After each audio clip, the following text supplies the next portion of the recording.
All right, a very good afternoon. If you've just joined us, we are coming to you live from our studios in Auckland Park, Johannesburg. Welcome to the Week in Review. Now, this is the program where we review some of the big stories to come out of the week, what's been making headlines, and of course, keeping South Africans talking. Now, as always, I am your host, Liesl Wilson. Just after 1 o'clock, let's take a look at your top stories for today. Now, various political parties continue to launch their election manifestos today. South Africa has recorded 1,635 new cases, which have been reported in the last 24-hour cycle. Sporting front, the Springboks take on the All Blacks in the final rugby championship match on Australia's Golden Coast.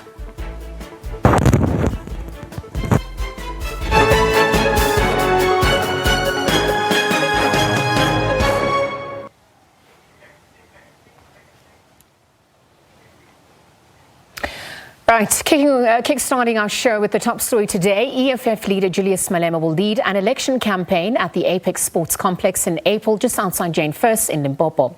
While Malema is on a 3-day electioneering campaign in Limpopo, all ahead of the next month's local government elections, he has thus far met with party councillor candidates from the Vembe, Mopani and Sekhukhune districts. Now, SABC reporter Pimani Baloy and cameraman Hulesani Libembe are in April to give us the latest.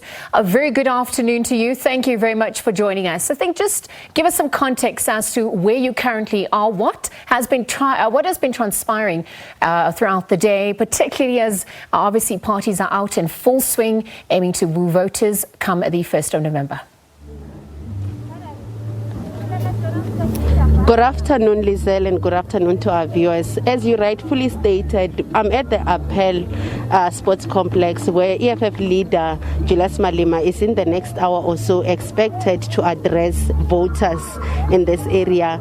As we were rightfully stating, Liesl, this is Appel in the Sekhukhune district of Limpopo, where today is the second day of Mr. Malema's visit to Limpopo, where he has been meeting with candidates, the party's councillor candidates. What he says is he's inducting them on the conduct that is expected of them as they carry out the electioneering throughout the province. And one of the things that he emphasizes that, they want respectful candidates who will go into people's homes and show them the respect that they deserve. So Malema right now, as we understand, according to the program that we've seen, is meeting with the candidates in the Sekhukhune district, a few kilometers away from here in the Appel Cross at Tubadze, where he's been inducting them. He's expected to get to the stadium at 2 p.m. where he'll be addressing residents in this area. But we've been wandering around the area. This is an area, the Sekhukhune district is one of the areas that the SABC has covered extensively. And some of the service delivery challenges that we've been covering is shortage of water. And we've seen people, as we're driving to this area near Muhlalezi, we even drove past a group of women fetching water at an agricultural furrow that runs through several villages that come to this area. And these are the challenges that these women face daily, where they either have to go to the furrow to do their laundry or to even fetch water for domestic use. But you know what, Liesl, to speak more about the service delivery issues here, we are joined by a number of young people here. The first one is Miss Adila.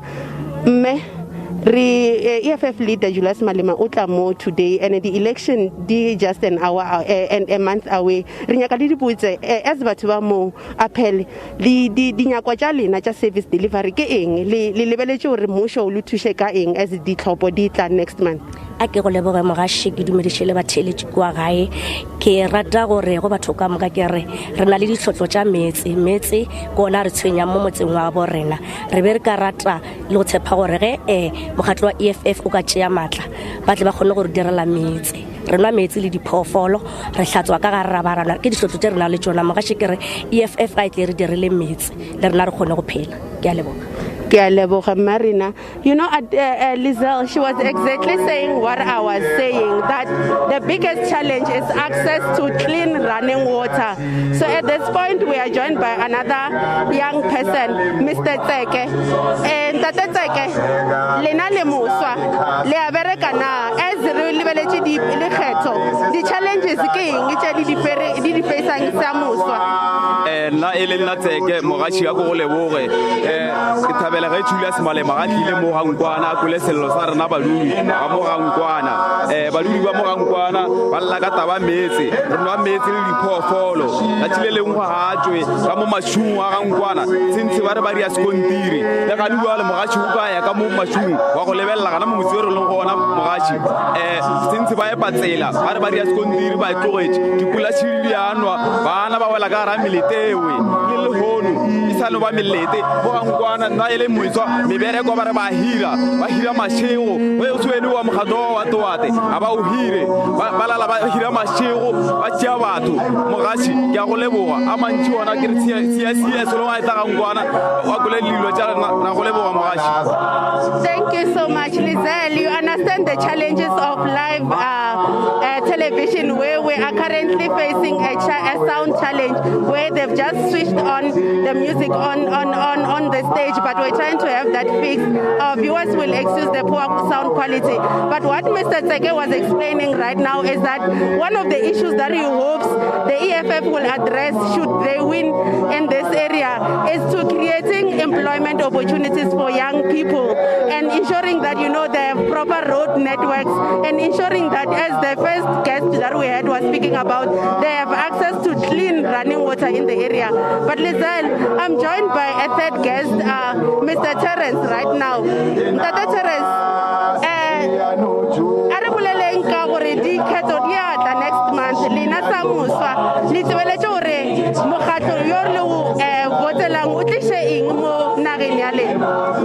Aga thome ke tamiše ba bogedi ba lena ba SABC ke buše mogaši ke bontšhe gore nna ke moso mo nageng ya pele mo bontši 80% ya baso mo gapele a re bereke so mogaši be ke duma gore EFF e be yone tšeago mmušo gore tle kgone go creata mebereko for rena baso ba maapele because re a sokola ga re na le metsi mogaga bo rena o tlile tendera mo ya epa melete ka mo ba re ba tlo diša sekondi le ga meleke melete ya seaba ya khupetswa bana ba wela ka mo gare ga melete gone dintho tse di RDP mo bagashi a se taba tsa fetšiwa gone melete ya di-toilet tse di epilego a se taba tsa betšwa ka baka la mmušo o wa Ramaphosa mmušo wa mahodu fole re nako re o tswe mmušo wa Ramaphosa go tsene mmušo wa malemo wa EFF ditirelo tse di kgone go ya bathong ke a go leboga mogaši. Thank you so much, Terence.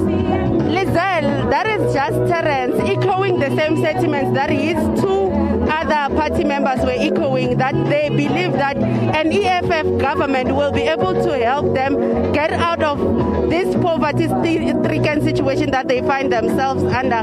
His main concern is that, you know, there's just no employment opportunities in this area, that, you know, they don't have clean running water, they don't have good roads in this area. Lizelle, with that, we'll be coming back to you when Mr. Malema gets here, and we expect him to address people. As you can see behind me, Lizelle, there's already a number of people that are already here to listen to what Malema is going to say.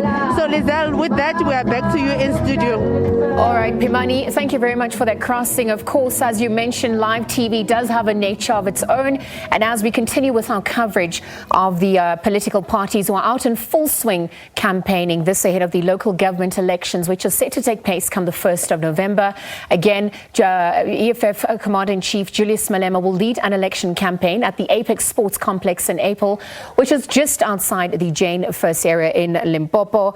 Again, has thus far, you know, told us he's met with party councillors from Vembe, Mopani, and also Sekagune districts. Again, our reporter Pimani Baloy and cameraman Ulasani Libembe were in April, just bringing us the latest, this as we await his address a little later on. We're going to take a quick ad break. Of course, we continue with more updates on the other side of this. You're tuned into the Week in Review.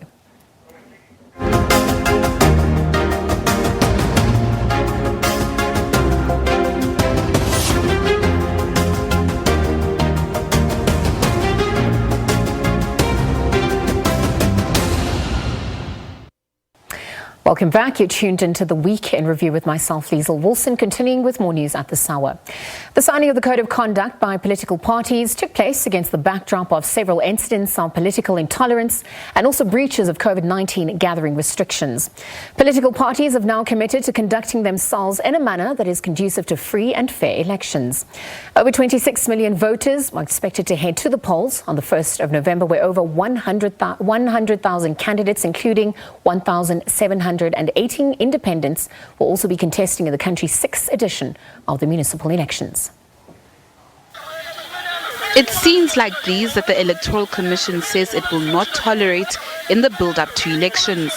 2 weeks ago, some ANC members tried to prevent EFF leader Julius Malema from entering a voting station in KwaDambuza outside Pietermaritzburg in KwaZulu-Natal, which subsequently resulted in clashes between the two parties. The EFF has since laid a complaint with the Commission. Some of the 325 political parties contesting the 2021 local government elections have pledged a commitment to the Code of Conduct to ensure that candidates, party members and supporters do not repeat what happened in KwaZulu-Natal. Taking reasonable steps to ensure that the party, its candidates and office bearers comply with the code. Making a public commitment that everyone has a right to freely express their political beliefs and opinions. Political parties are prohibited from intimidating candidates or voters, destroying, removing or defacing posters of other parties, and publishing false information about other candidates or parties, amongst other things. Failure to do so will result in action against the transgressors. Some political parties have promised to do everything possible to promote tolerance and to ensure that their members adhere to the Code of Conduct. We are talking to our structures everywhere in the country, including KZN. Obviously, if our members are at fault, the laws of the country must be implemented. We will continue to educate our members to be tolerant. Others, though, like the DA and NFP, say the Commission itself needs policing and have called for the EFF's books to be audited. The EFF, which is not present at the pledging ceremony, maintains that it did not declare donations to the IEC as it did not receive money beyond the stipulated threshold.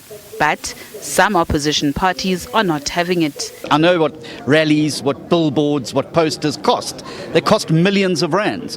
And I think it's completely ridiculous to assume that the EFF is doing this without a single donation over 100,000 rand. In exactly a month, South Africans will head to the polls to cast a ballot for the party of their choice.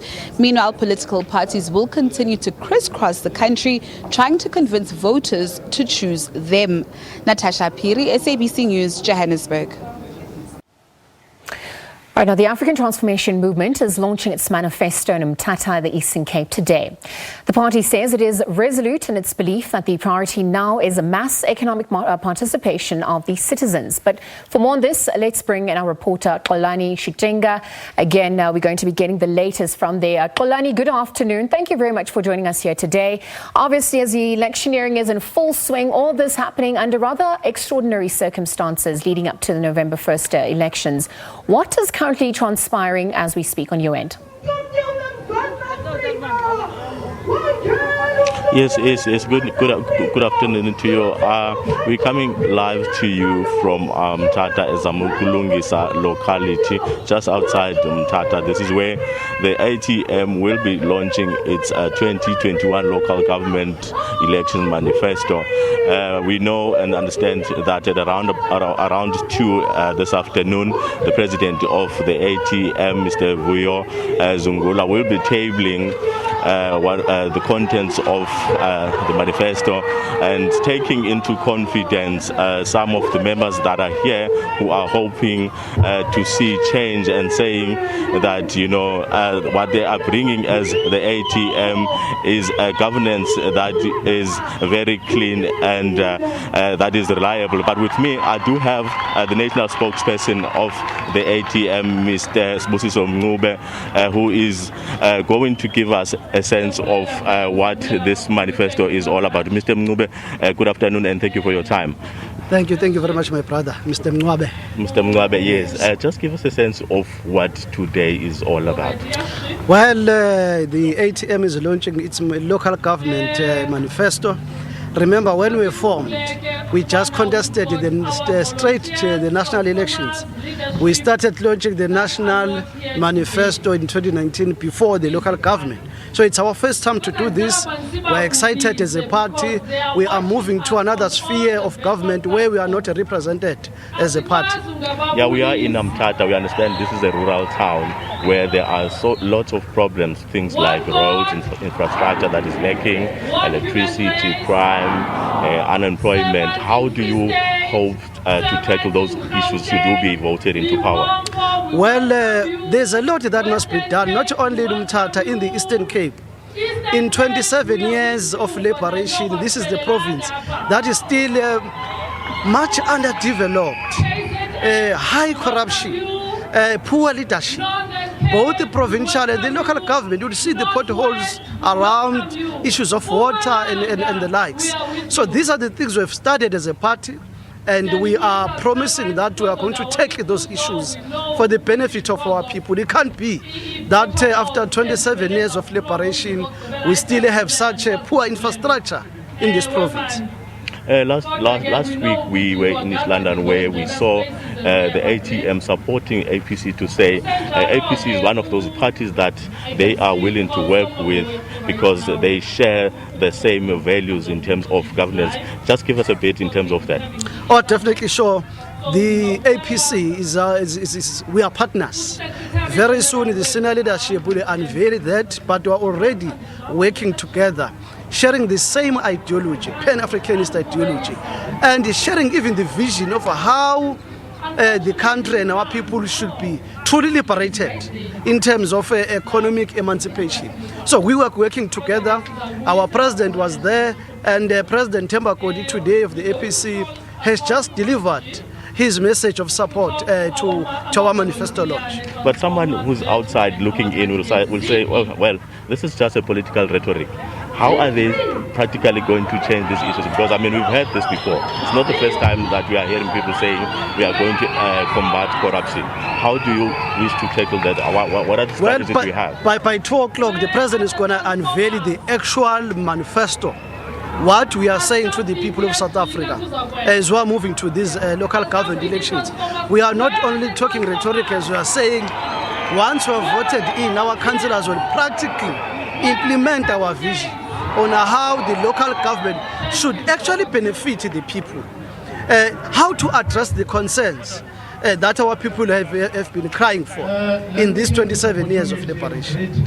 All right. Thank you for the time. That was the national spokesperson of ATM, Mr. Spusiso Mwabe, who's saying that they are confident that in whatever they do, they're going to make sure that they give us clean governance. But with me also, I do have Udata, who's also a member, who's here to listen to what the manifesto has to say. Tata, can you tell us what are you expecting to hear from this manifesto launch today?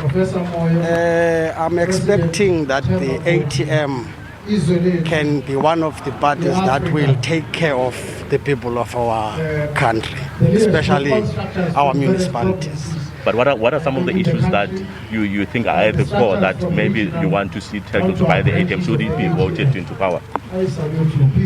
They should first deal with electricity issues, pothole issues, agriculture issues, because at the rural areas there are no agricultural.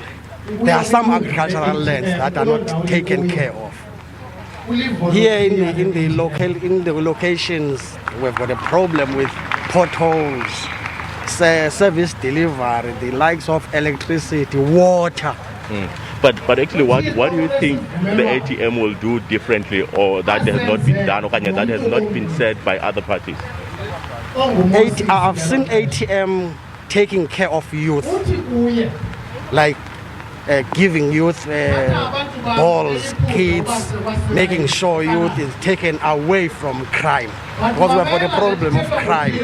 Youth, ATM has done that. We've seen ATM at some stages building houses for people, and I believe if they can be given a fair chance, building houses without a budget from their own pockets, if they can do it with a budget, I think it would be better off. Also, with agriculture, tanks, they give tanks to people So it means if they can be given a fair chance, they give plants to people to plant in Behu and the rest. All right, thank you, Kibara. All right, well, that was one of the members of the ATM. So just telling us, what are some of the issues that they are hoping will be tackled by the ATM should it be voted into power in this 2021 local government election. Respect to you in studio. All right, obviously the African Transformation Movement is launching its manifesto in Mthatha, the Eastern Cape today. It's set to take place at 2 p.m. The party is saying it's resolute in its belief that the priority for mass economic participation of its citizens remains a priority. And again, our reporter Xolani Shitinga chatting to us about what we can expect ahead of that address come 2 p.m. today. Now, as we continue to bring you rolling coverage from different provinces, different parties and candidates, obviously, campaigning and electioneering across the country to woo voters ahead of the 1st of November. We continue with more news now, where ANC President Cyril Ramaphosa has now taken the party's election campaign to the Eastern Cape as well. But for more on this, it's crossed to our reporter Abongile Jantris for more. Abongile, good afternoon. Thank you very much for joining us. It seems to also be rather wet on your end. I mean, just in terms of some of the influencing factors that, will woo voters or potentially woo voters ahead of the 1st of November. I mean, what are these sentiments being echoed by everyone on the ground? What can we expect from the party president today? Well, Lizel, it is unfortunate due to these heavy rains that are falling here in Mthantzane. The ANC President Cyril Ramaphosa had to cut his speech short today, and due to the safety of the residents here. But they did came up in their numbers. This field was packed with ANC supporters, but no, the rain just didn't give it to them for him to speak. He barely spoke 5 minutes and promised that the residents that the ANC shall deliver on its promises and that its manifesto is something that is tangible and well ready to be implemented should the ANC be given another chance to run these municipalities here in the Buffalo City Metro. He at least visited 5 homes earlier on today, and the residents raised concerns of the accelerating of service delivery, particularly issues of water, proper sanitation, and including houses. This is the truck that is leaving now. It was supposed to be the stage where the president of the ANC was supposed to speak at, but no. But due to the rain, they had to just cut things short. Amongst the ANC leaders who were here today, they include the head of elections, Fikile Mbalula, and the ANC chief whip in parliament, Phemi Majodina, and also the premier of the province and ANC chairperson, Oscar Mabuyana, amongst others, Lizel. But no, today this field is empty. As you can see behind me, the truck is being packed. People are tidying up because of these rains that are in now. But they said that they will try to come back to this area when time suits, and but due to the rain they can't come. Tomorrow he will be in the Nelson Mandela Bay to also campaign here. He specifically chose the 2 metros, Lizel. I wonder if you've managed to speak to some of the, participants and citizens, community members on the ground. I mean, a lot of rhetorics and slogans have been put forth, and it will intensify as we head up to the local government elections. But when we look at the citizen participation in particular, and also the electoral system at large, the conditions people have been living under, and what they've experienced, I mean, is this falling on the right ears? What are the people's response to what they have had to say to date? Well, the people here are basically calling for to be accelerated the issue of housing and water. You'd remember we are in the Buffalo City Metro, where dam levels are quite low during this time. It's experiencing drought as we speak, and then it's been declared they are trying by all means to ensure that water does come. The water restrictions are being implemented here, and the residents say that that's something that needs to be fixed, and that the ANC President Cyril Ramaphosa also promised them that that they will address the issues that are faced by these communities, and the issue of the lists when it comes to housing is also something that was brought to the fore. But these residents say they are pinning their hopes on the ANC to once again govern. Some of them were saying that even though there are difficulties, but they are giving the ANC another chance to run. But with some saying that they've lost hope in the ANC, but they'll look for other political parties. And then that's where he said that the ANC president, that they will try to woo those people who are trying to defect from the ANC since they lost hope. But they are saying that they will, but he did receive a warm welcome here in the Buffalo City Metro. Lizo? Amugile, let's just conclude this conversation. I think it's really important to get the sentiments that are being echoed on the ground. We're looking at what municipalities represent in the sphere of government. Obviously, they're very close to the people on the ground, and there's a big influence and impact that can be made, which is a bit more far removed from a national government level.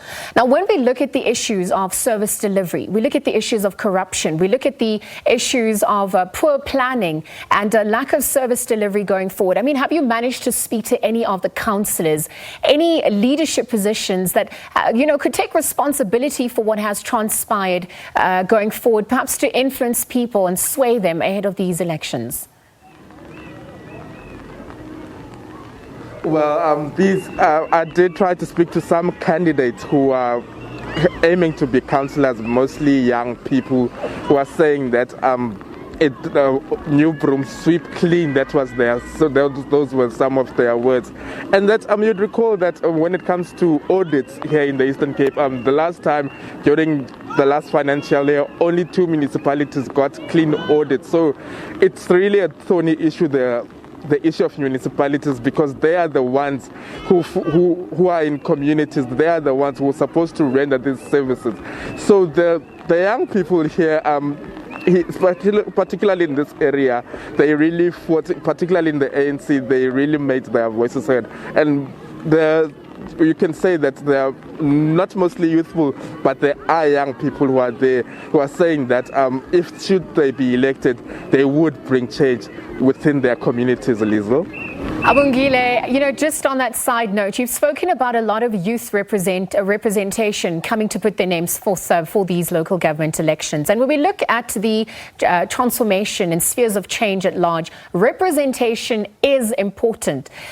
You're looking at the situation on the ground, looking at the councillors, looking at what is being represented. I mean, what does it reflect in terms of youth and women, and also how do you think that influences the influence that they have on their communities in promoting accountability, transparency, but also trust and political leadership? Yes, trust could go a long way with these young people, because they are the ones who are campaigning for their various political parties, and to woo them to come and vote for their various political parties. Gender parity is quite an issue too, Lizo,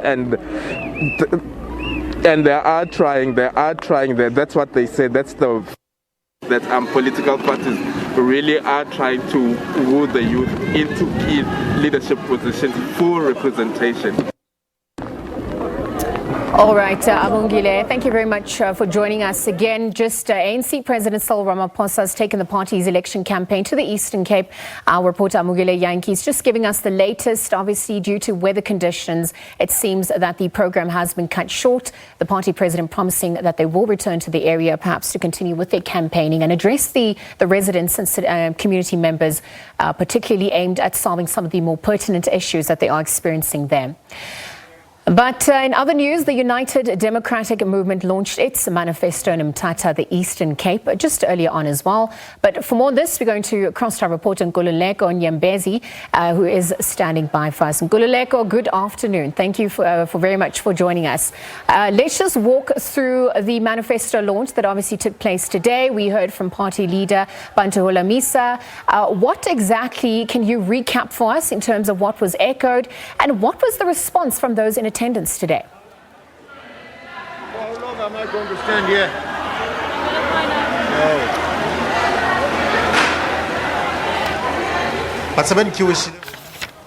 All right, Nkululeko Nyembezi is obviously our reporter standing by in the Eastern Cape for the United Democratic Movement, who's just launched their manifesto in Mthatha, the Eastern Cape province. It seems like the province is, under a hive of activity. This as a party and candidates are obviously making their way around the province to appeal to voters ahead of the local government elections. But we'll continue to get him back, and as soon as we have him back, we'll cross to him in just a bit. Let's take a quick ad break. We'll be back after this. Stay tuned.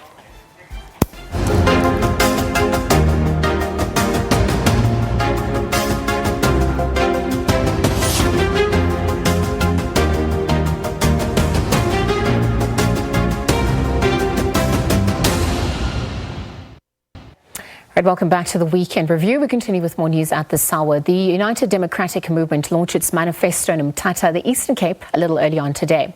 For more on this, we're going to join our reporter Nkululeko Nyembezi. Joins us to give us an update, perhaps, on what's transpired today and how it was received. Nkululeko, good afternoon. Thank you for joining us. We've heard from the leader himself, obviously echoing the sentiments that they feel needs to be put forth to woo voters ahead of the elections. What was relayed today in terms of the manifesto launch? How was it received by those in attendance? Thank you very much. Of course, we are coming live from Mthatha. General Bantu Misa was just detailing some of the issues that need to be addressed in terms of making sure that the electorate really put their trust to United Democratic Movement as we are going for the local government elections on the 1st of November. And the supporters were very excited. Even the villagers around this area were excited about what is going on today in terms of the manifesto. But now I'm joined by the leader, by the president of United Democratic Movement, General Bantu Misa. General, this was a very comprehensive manifesto. Can you just maybe take us through on some of the issues that you think maybe will speak to the electorate? Yeah, thank you very much. Indeed, we covered a lot of ground, but it was mainly to offer solutions to the current problems rather than repeating them now and again. For instance, I referred here to the Auditor General's report, which has not speaking so well about the municipality services to the people and the level of maladministration and corruption there. And the then the level of corruption there, we have said we will work closely with the law enforcement agencies openly, and that also when it comes to the creation of jobs, especially in the rural areas, we can use, for instance, this state of affairs in the rural areas where there's soil erosion, the rivers are silting. What we should be doing is to create employment for those people to clean those rivers so that and dams, when there's rain, then the water can be contained for animals and for irrigation. We are also talking about the need for the district municipalities where they have a hold on the distribution of water and charging people directly, but instead these councillors, ward councillors, they are unable to explain to the communities as to where is water because it's under the control of district municipalities. So we are saying this water system must be taken back to the municipalities so that they can generate revenue for themselves. When it comes to issue of lack of maintenance, waste management. We are calling upon that the UDM will enter into agreement with the taxi association and owners, buses, so that inside their transport, there is a container where people can drop waste like bananas, oranges, drinks, instead of them throwing these things outside through their the windows of their transport. But the agreement I'm looking forward to is where we say to the taxi industry, if you on buses, if you see someone littering and throwing something out of the window of your transport, stop that vehicle. That person must get out and go and collect that. We need to inculcate a culture of ownership in this country. And of course, in terms of the job creation, I've already covered that, but not much is expected to take off until such time we are clear about the budget in this country. So far, the 3-year budget system is not working for local government. Projects are started, in the second year they are stopped. When you ask why this highway has been stopped, no, the government says there's no money. It means there was no thorough planning. We look like fools as South Africans because we are being led by people who don't know how to run an administration. So the issue of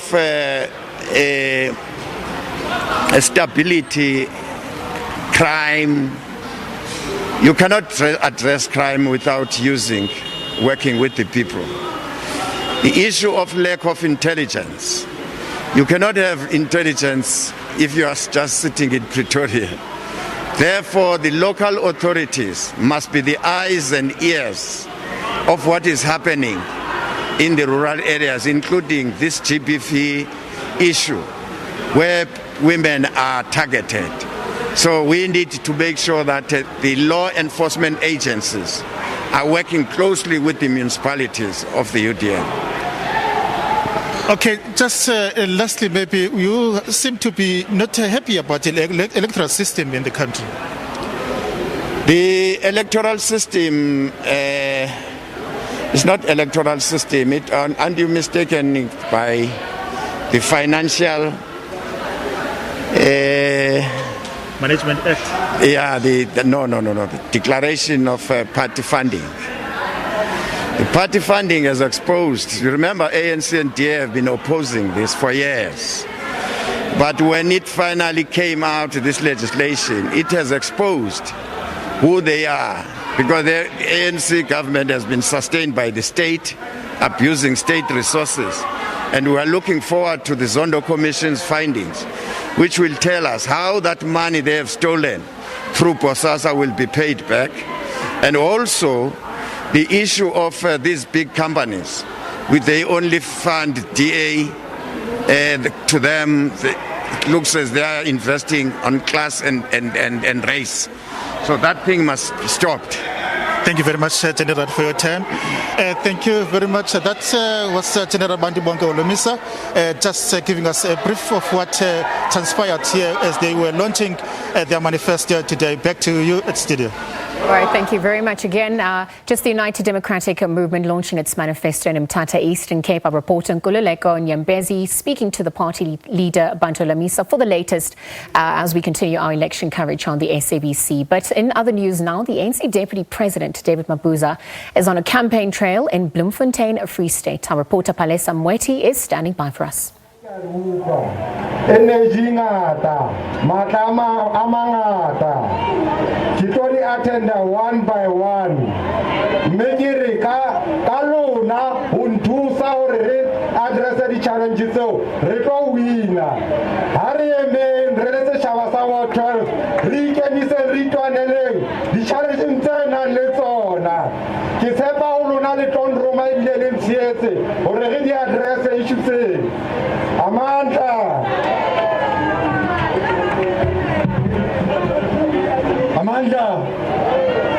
Ngiyabonga. Ikhansela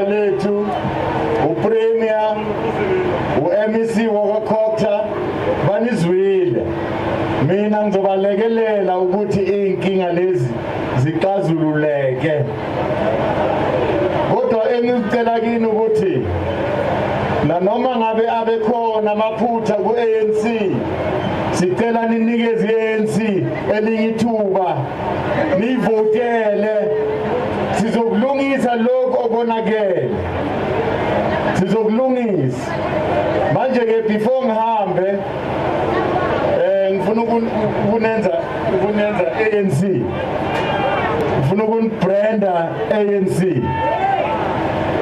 ngiyafuna ukuthi nginibrande ANC yes oza uthini uyabona lento iphuzayo iyasidabanisa lento le iyasidabanisa lento le oyiphuzile. Hello? Yes. I thank you, Deputy President. Lebitso la ka ke Tokolo Ngatane ke moahi wa temo wa 12 Rockland ya Kakagisano clinic ya Kagisano. So Deputy President, with all due respect, mo Free State re batho ba Setswana or Sesotho. So ke kopa ga address ka language e. Please. Ufuna mina ngikhuluma iSotho Assembly Press. No, angithi kunama languages awu11 official. Nayo le yakho i-right nami ngikhuluma isiZulu. Nawe khuluma nje sizozwana thina. Thank you President. Ngiyabonga. Ngiyabonga. Direct communication wena. Yeah, ngizabuya umfundise futhi. Okay, ngizocela bomama bonke. Abomama bafola iline la. Abomama. Ngicela nibapha amabopho ekhanda. Ngicela ukuthi nifola iline la. Ama-volunteer ngicela nibasize bafola iline nje. Ningashovani futhi. Abobaba abafole ngapha. Abobaba zogcina ngabo nje. Abafole ngapha. Nabantu abancane nabo abafole nabo. Abantu abancane nabo abafole khona lapha.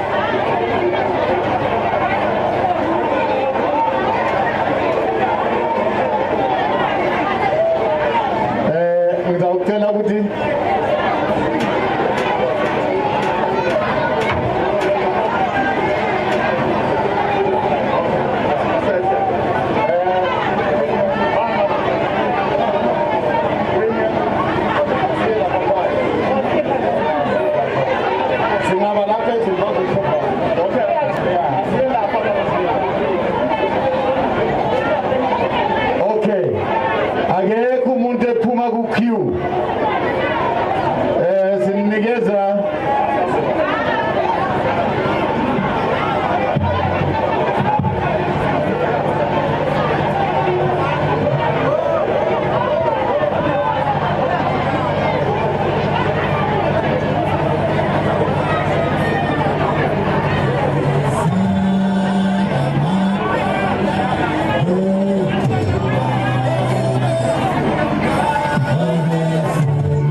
Well, those are live visuals on your screen. ANC Deputy President David Mabuza on a campaign trail in Bloemfontein, the Free State. Again, our reporter Palesa Mwete is standing by to bring us the latest with regard to the campaigning and electioneering that is taking place in that province and, of course, across the country as we head up to that local government elections come the 1st of November.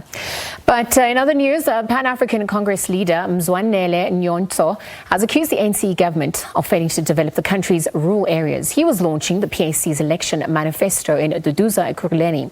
The party was formed back in 1959 by the late Robert Sobukwe. Now, despite its early political gains and the mark it's made in South African history, which include organizing the 1960 March against the past laws which had been imposed by the apartheid government, the PAC has been gripped in infighting and leadership squabbles. Nyonto says that many people in rural areas, especially the unemployed, the youth, are subjected to conditions of abject poverty. The economy is on its knees, subjecting the youth of our country to an unprecedented onslaught of joblessness.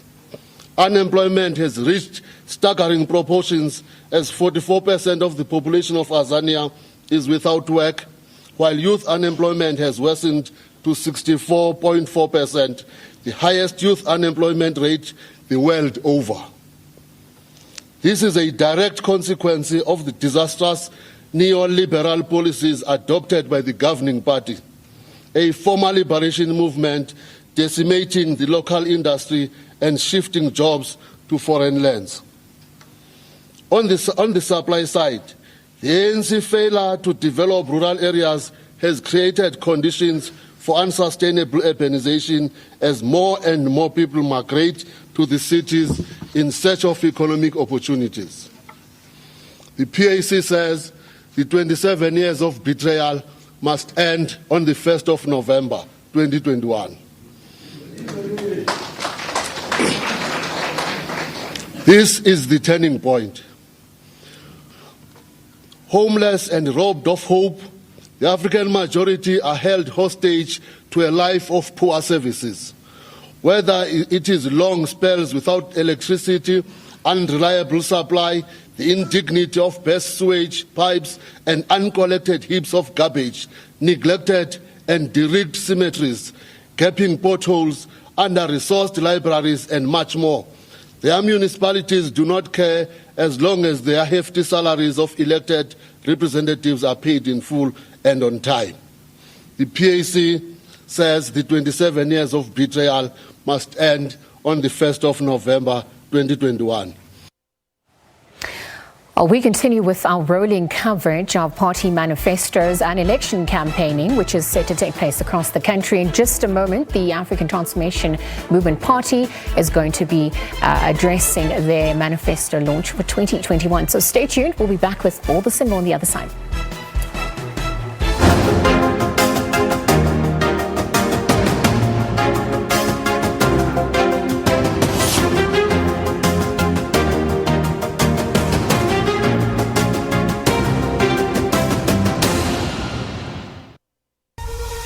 Mia Mottley became Prime Minister of Barbados after a landslide electoral victory in 2018, becoming the first female to lead the Caribbean nation.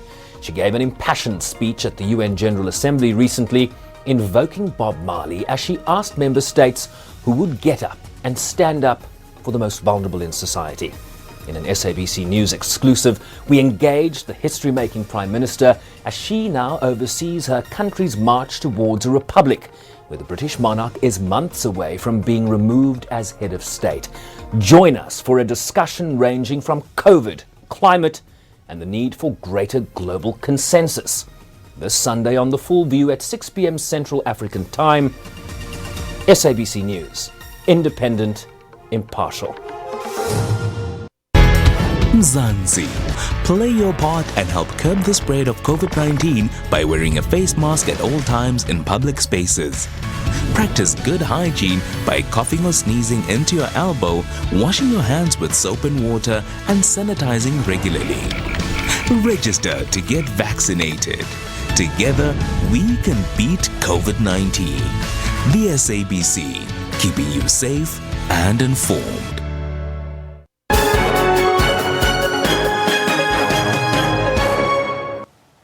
Right, welcome back to the Week in Review. Another big story making the rounds this week. We've seen the Judicial Service Commission will rerun interviews to fill 2 vacancies in the Constitutional Court next week. That comes after a High Court ruling declared the previous interviews unlawful. But Bulelani Philip has all those details. The initial court interviews were held in April. They were robust, particularly the interview of Judge Daya Pillay, who was not recommended for appointment. Do you think it enhanced the good image of the judiciary to have judges befriending politicians? Unfortunately, it's not a relationship I can dissociate myself with, for the simple reason that he has been my friend from a long time, and I cannot deny that. It's never, the fact that he's been in government has never interfered with my adjudicative work. The outgoing Chief Justice Mogoeng also weighed in, revealing that Public Enterprises Minister Pravin Gordhan had improperly asked him how dire his friend had fared in her 2016 interview for a position at the Supreme Court of Appeal. Gordhan has denied the claim. The Council for the Advancement of the South African Constitution went to court to challenge the ConCourt interview process and won. CASAC says it wants proper guidelines for the interviews. Other factors that perhaps should be taken into account include issues of the personal integrity and the professional independence of candidates for judicial office. Their technical competence and skills are also a critical factor to be taken into account. The organization Freedom Under Law says it wants candidates with judicial philosophy and life experience must be committed to justice and socio-economic transformation. The interview questions posed to the applicants must be directly linked to articulated criteria such as the ones that we have spelt out. Meanwhile, Mogoeng and Justices Chris Jafta and Sisi Gampembe will retire this month. Ulelani Philip, SABC News, Parliament. In just a few moments, the ATM party is set to launch its manifesto. We await the address from party president Vuyo Zungula. Earlier on, we heard from the spokesperson Sibusiso Mwabe about what we can expect, some of the issues they're set to address. All this set to take place in just a few moments. But for now, that's where we're going to leave it. It has been an absolute pleasure, as always. From myself, Liesl Wilson, and the rest of the team, it's goodbye. Tomorrow we'll be back with a look at the week ahead.